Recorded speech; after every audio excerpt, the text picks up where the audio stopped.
history here at the Rocket Garden at the Cape. We've got all the early rockets behind me here, and I'm walking down the gantry that Neil Armstrong, Buzz Aldrin, and Ed Collins walked on. The very one. Woo! Apollo 11, July 1969. Unbelievable. The flight that landed man on the moon. And they walked right down this gantry in their astronaut gear. And they walked right here, hung a right, and entered the Apollo capsule. 3 seats for the Apollo 11 astronauts. History, and I will never, never forget it.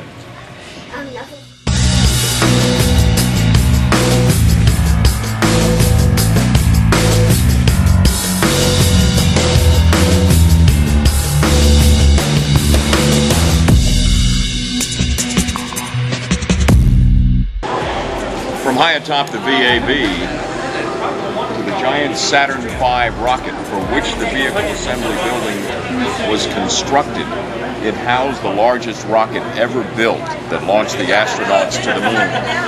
And here at the Kennedy Space Center Visitors Complex, the smallest attraction of all, but maybe the most precious, you can touch a piece of moon rock. And that's exactly what I'm doing. Incredible. There is no place like it. You talk about attractions in Central Florida. This is the real deal.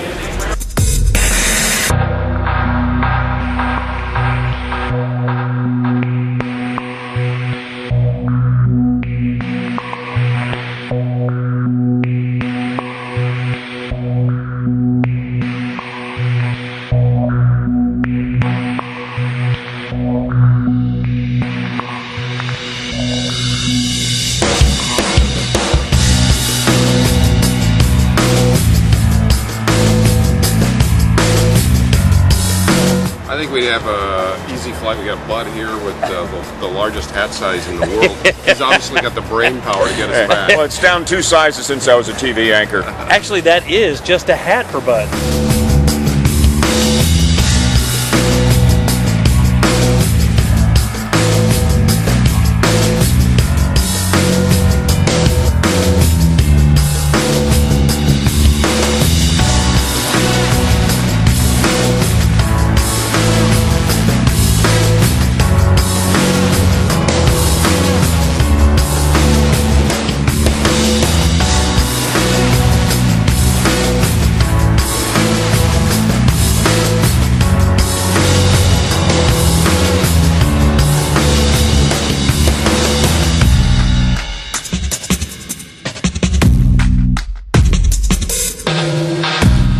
Quick, though somewhat harrowing elevator ride later, guess where I'm standing right now? Hard to tell? Come around here with me. I'm standing on top of the 525-foot-high vehicle assembly building. Still one of the very largest buildings in the world. And behind us, the launch pad where the very last shuttle ever lifted off into space last year. Awesome.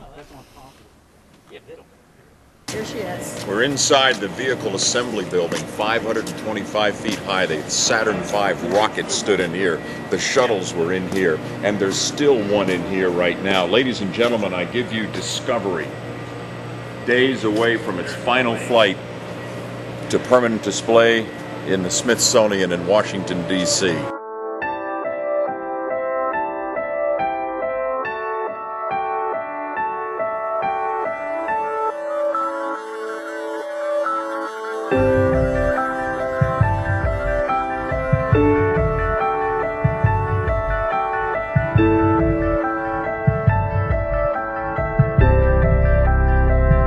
Rare opportunity. They've just allowed us up close to the shuttle, much closer than we thought we would ever get to Discovery.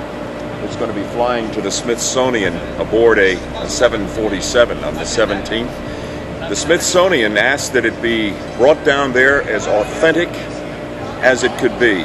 All the battle scars left in place. They're not cleaning up Discovery.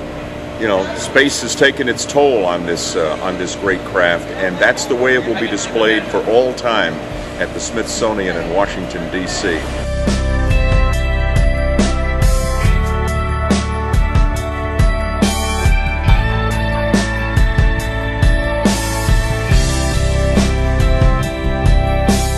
you a story about the last time I got a really good look at Discovery.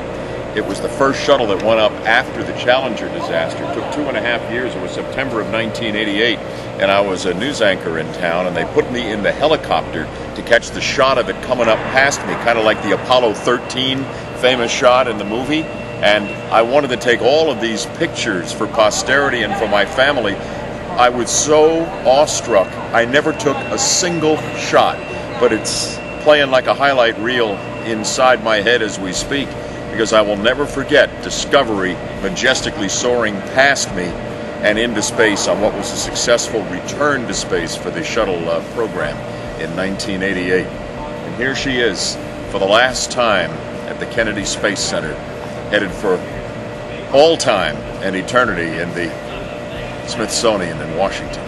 Wow.